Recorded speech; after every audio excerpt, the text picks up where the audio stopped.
Over 5 years ago, Air France grounded its Airbus A380 fleet. The decision to park the planes certainly did represent a major change to its international long-haul flying program. When the world's largest passenger plane was put to the side, questions arose about the future of the series in the French carrier's operation. With retirement on the cards, the life of the program was cut short. The jet never returned, but the story is more than just that. What truly happened across the years? Well, in response to the emergence of the COVID-19 pandemic, subsequent government restrictions and more, we know international travel demand dropped to levels not seen before, and as a result, Air France was forced to ground many of its aircraft, and a focus was indeed placed on the A380, with this high-capacity jet no longer being required.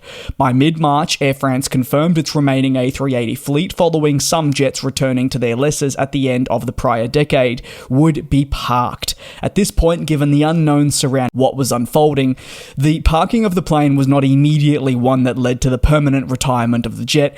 Instead, it was a very much watch this space kind of decision. See, over the next month, with the aircraft remaining on the ground and demand not returning, in fact, actually only worsening, airlines were beginning to feel financial pressures on a daily basis, and due to these financial constraints, some decisions needed to be made, sometimes harsh ones, to ensure that businesses would survive if the restrictions were to remain implemented for not just weeks, but months into the future. By April, Ben Smith, the CEO of the Air France KLM group, said there were internal expectations that the A380 had operated its already last scheduled passenger flight. With little to no demand, many analysts believed that the time for the A380 was up, and the papers had been stamped for the remaining grounded jets to head for scrapping, with no second-hand market available.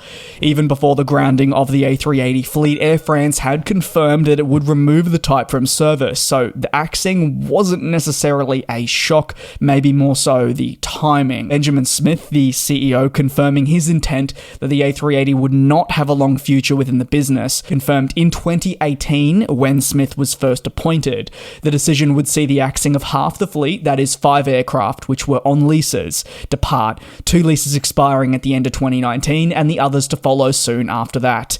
Air France's total A380 commitment only actually ever reached 10 units. That followed an order for 12, but the airline never flew this many because it converted 2 of its existing units to the smaller A350 model. But only just over 6 months later, in the middle of 2019, the French flag carrier would confirm that its entire A380 fleet would be axed by 2022, which was naturally before the emergence of the COVID-19 pandemic. Decided at a board meeting, the airline said the retirement of the jets, which were to begin then in 3 years, followed a necessary evaluation of the business and the competitive operating environment it found itself in. While the A380 brought a fair amount of capacity, it also came with higher fuel and maintenance costs alongside CO2 emissions, all of which the business wanted to try and reduce at the time. In May 2020, 2 months after deciding to pull the A380 fleet from service, with those demand concerns worsening, Air France decided to retire the world's largest passenger plane on a permanent basis. Effective immediately, they would no longer fly the type and therefore not bring it back to service, axing it 2 years earlier than what was previously planned. As part of the phasing out, Air France said it would utilise products such as the A350 and 787 to help replace the series moving forward. While with less capacity, these programs are much more efficient. While the COVID-19 pandemic ultimately contributed to the retirement of the jet, so did the poor operating efficiency and even prior plans. There was also a problem inside the plane.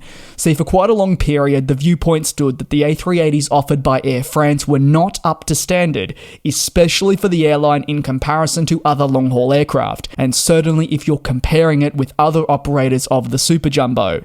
The beautiful thing about the A380 is that many airlines have leveraged the space on it to their advantage by going truly above and beyond, creating an upmarket product that would bring people to fly the A380 over other aircraft and also choose them instead of their competitors, especially in upper class, where the big bucks are.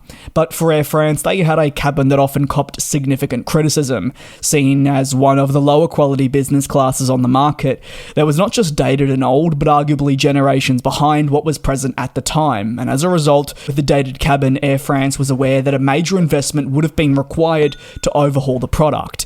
And while initially, when half the fleet was planned to be axed, a retrofit looked to be in the pipeline, there were certainly some doubters. Despite a retrofit being viewed as an investment, it was also considered an investment in the future that most airlines make at some point in the lifespan of owning a said aircraft/fleet type. So it's not necessarily a shock that an airline would want to revamp its interior.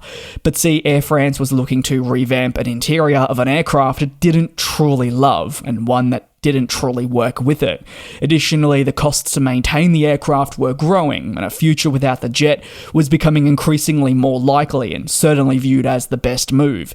As a result, yes, a retrofit could have occurred, but Air France did not see a future with the plane in the first place, so why would a decision be made to invest millions and pour resources into a product that was not deemed worth their while? In the end, the A380 was grounded, then retired earlier than expected, and unlike some airlines, it was retired for good. The series has not returned to service since that decision was made. Instead, Air France is moving ahead with a much more streamlined fleet makeup, and additionally, if we're looking at the long term, its reliance is on twin-engine planes and therefore vastly more efficient products from Airbus and Boeing. Let me know your thoughts down below in the comments. Thank you very much for your support here on the channel. Take care, be safe, and I'll see you in a couple of days right back here on GlobeTrotting. And we'll fly.